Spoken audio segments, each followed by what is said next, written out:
What is going on, my broskiis? My name is Toadski and I am back again, here to bring you guys yet another One Piece Treasure Cruise video. And today we're going to be talking about how to beat the brand new Fortnite dungeon coming to the global version of One Piece Treasure Cruise, being the Warriors of Shandia, Dreams of a Homeland. Now, in Japan, this was actually one of the later Fortnites. Like, this is not supposed to be coming out in global for a very long time.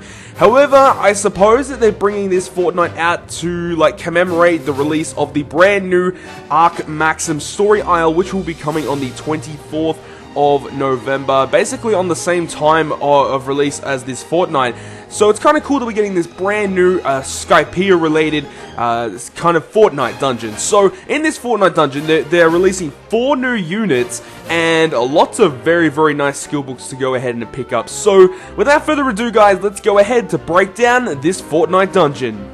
So first off, let's go ahead and break down the brand new units coming in this Fortnite dungeon. So this is the first of the 4 units here, being Genbu or Genbao. He's a strength shooter, a 3-star unit that does not evolve, and he's got some pretty average stats. We won't be going over through the stats too much with these new units because there's a lot of them to go through.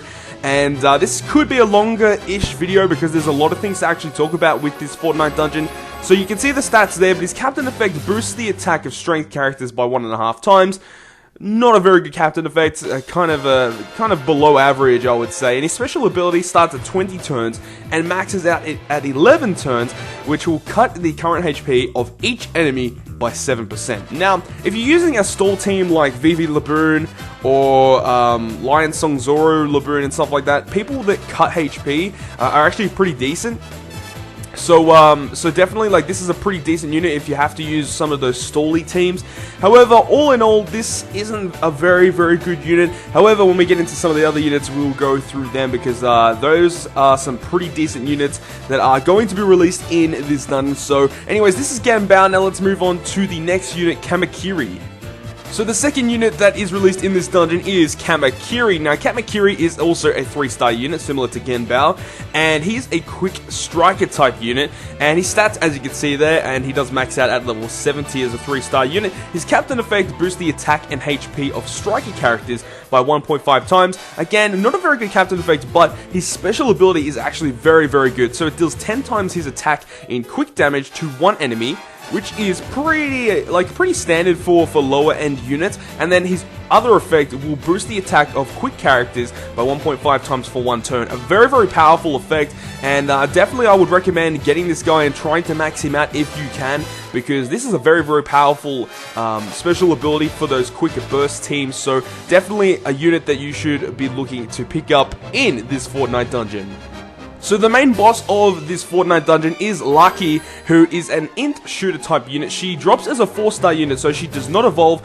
When you drop her inside the dungeon, she will drop as a gold 4-star unit. Now her stats are pretty standard, I would say, for a 4-star unit, and her captain effect will boost the attack and recovery of shooters by 1.5 times.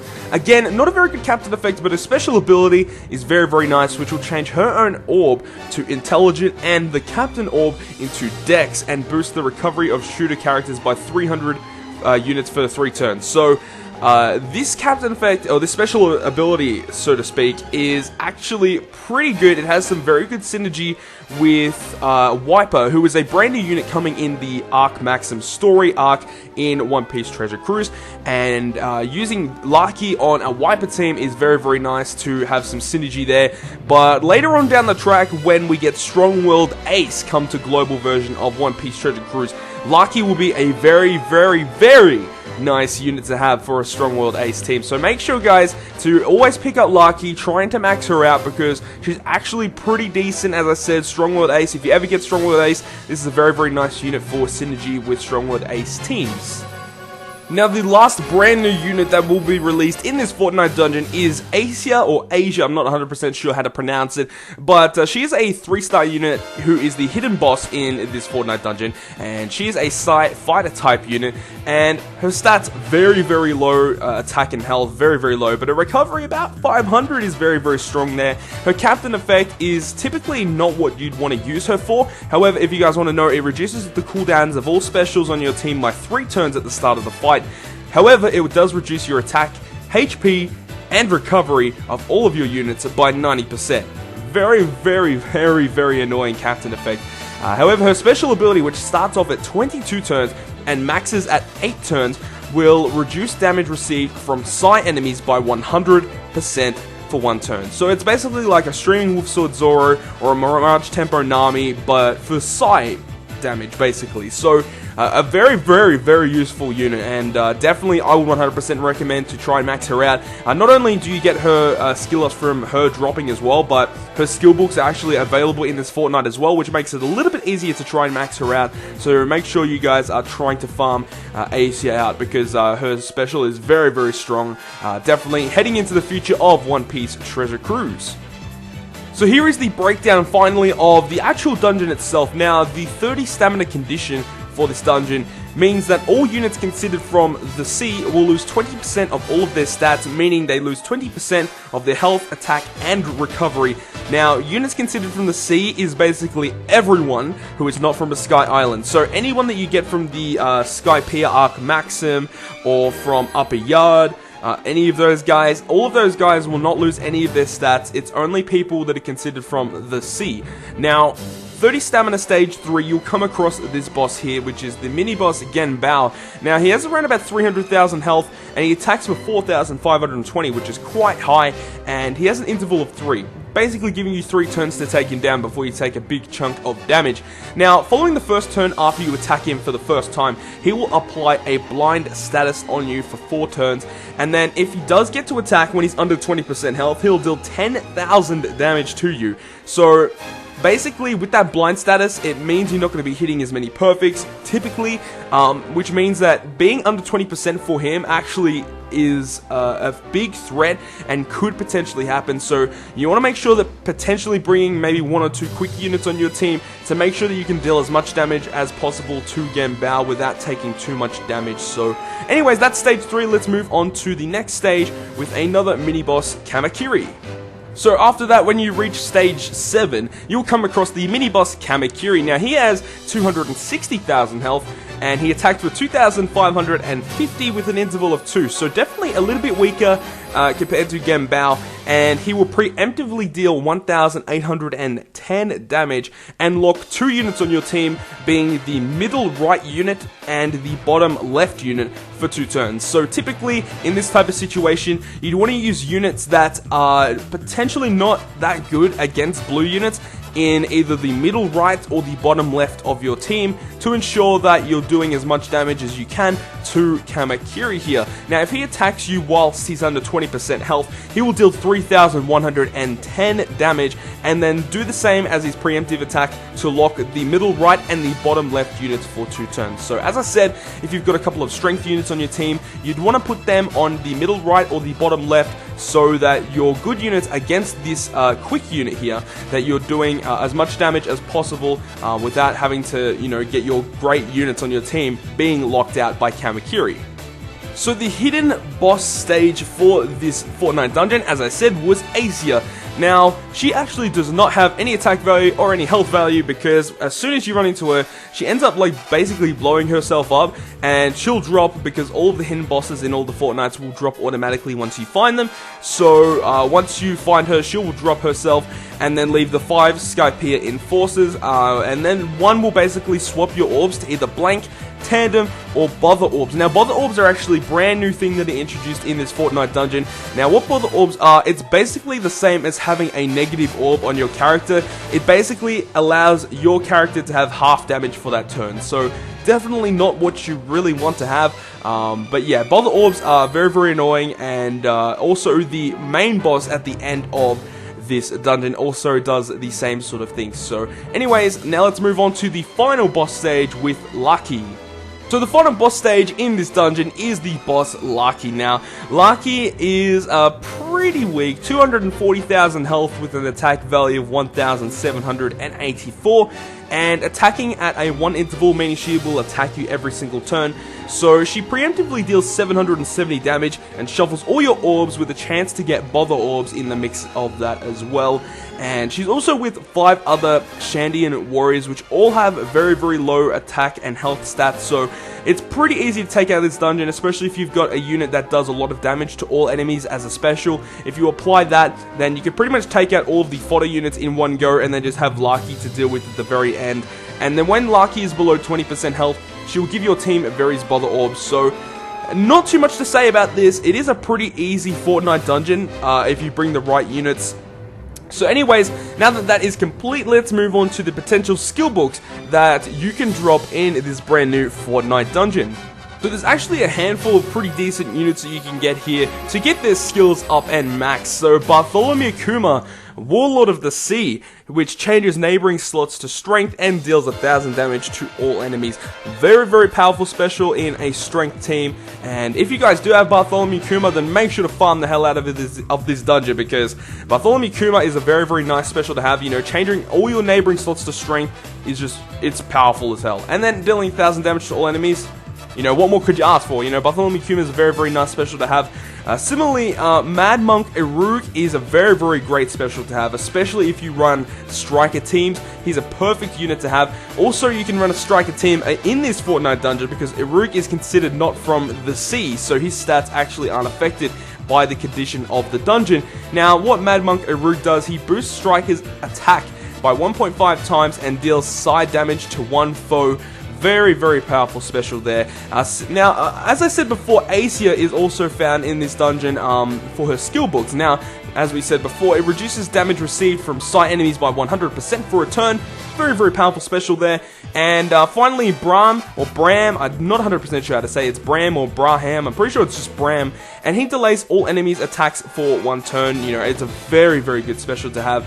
It's a really good shooter as well, a deck shooter. And if you do have Bram, he's also unaffected by the condition of the dungeon, because he is not considered from the sea. He is actually a Shandia and Skypiea warrior.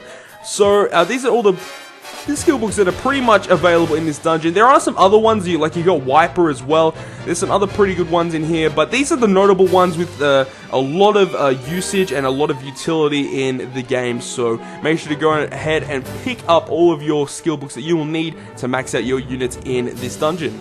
Okay guys, now let's talk about one of the recommended teams that I would recommend to you guys to use against the Shandian Warrior Fortnite dungeon. And now, as you can see here, the Mihawk Slasher team is a very, very reliable team with the Coffin Ship. Now, I've got Brook in there because facing off against Gen Bao is pretty difficult with the Mihawk team, because, you know, Mihawks being decks don't do a lot of damage to strength units. So having Brook in there, potentially you could run Lucci, or you could run the Halloween Zora or Koza. Any one of those three as well would be quite nice against Gen Bao, because he's just the one you really need to worry about, and the rest of the dungeon is actually pretty easy. So running either, you know, Brook plus someone else would be kind of good for a quick slasher there. I've also got Ryuma there as well, because it makes facing off against the last boss, Laki, a little bit easier, you know, having a very, very powerful size slasher. Now, the two other units, you could pretty much run anything. You know, I've got Crocodile there. Mr. 1 is also pretty good because he gives a boost to slasher units. Same with Koza. You could also run a Mr. 3 because he gives you a little bit of turn delay if you need it. You got Vista. You've got either Morgan or Helmeppo, because they can help you when you get locked by Kamakiri. They can unlock you for a little bit as well. So, you know, there are a whole range of units that you could potentially use in a Mihawk Slasher team. But as long as you have the Coffin Ship, it makes the dungeon pretty easy, and even though, you know, you'll lose 20% of your attack, HP, and recovery with all of your units from the sea, it really doesn't matter a whole lot, because this dungeon is mediated so that because you are losing a lot of attack and HP, that they make the units that you're coming up against a little bit weaker as well. So it's nothing really to worry about. So just this team in particular just makes the dungeon pretty easily with a crew cost of 88, plus you got to add on the other two random units, which is whatever you choose. This team in particular, the Wiper Shooter team, will be probably the best team to take on this Fortnite dungeon. Now, if you guys don't know who Wiper is, he is available in the brand new story isle coming to One Piece Treasure Cruise, the Arc Maxim story isle in Stage 2, I believe. So on stage 2 of the Arc Maxim, you'll be able to farm Wiper, and if you do have Wiper, it's very, very good because he will boost the attack of all of your shooters by 2.25 times and the HP by 1.5 times. So if you have a friend captain as well as your captain of Wiper, you get just over 5 times attack and 2.25 times HP for shooters, which is absolutely crazy for your shooter team. You can also run other units like Blackbeard, who is very, very strong. Also, you can run Bram, because Bram and Wiper are not affected by the condition of the dungeon because they are considered people not from the sea, so they don't even lose 20% of their health, attack, or recovery. So that is absolutely amazing to have 3 units on your team that aren't affected by the condition of the dungeon. You can also run Golden Pound Usopp for turn delay, and he gets the boost because he is considered a shooter as well, which is absolutely crazy. And the random unit that you could run, there's a whole lot that you could run. I would probably recommend to run maybe Capone because he's a really good quick shooter type unit. So Capone would be very, very nice to run against Genbao, who's the strength mini boss inside the dungeon. But yeah, if you guys ever do farm Wiper and have the basically resources to evolve him, this would be a very, very powerful team to go up against this Fortnite, because as I said, having 3 units on your team unaffected by the condition is very, very powerful. And then you also got other units like Blackbeard, as I said, who Blackbeard is just so powerful, and Golden Pound Usopp for turn delay, and he's also boosted. So you can just imagine the power that you get from this team. It's very, very powerful, and definitely recommended for running this Fortnite dungeon. In this video, I only recommended 2 different teams. However, this dungeon is actually pretty easy to beat, so you could run just about any team you'd like. You could run Boa teams, you could run Kid Striker teams, you could run Gear 3 teams if you really wanted to. There's a whole bunch of teams that you could potentially run. I just recommended 2 random ones, but like if I could recommend one that would clear the dungeon like 100%, super easy, would be that Wiper team that I showed at the very end, because having half your team not affected by the condition is just super powerful. But anyways guys, that is going to conclude yet another One Piece Treasure Cruise video. I hope you guys did enjoy today's video, and if you guys did, make sure to smack the like button down below, and if you want to stay up to date with all of the content that I post on my channel, including more One Piece Treasure Cruise content, then make sure to hit the subscribe button down below. But other than that guys, I will see you guys within the next video.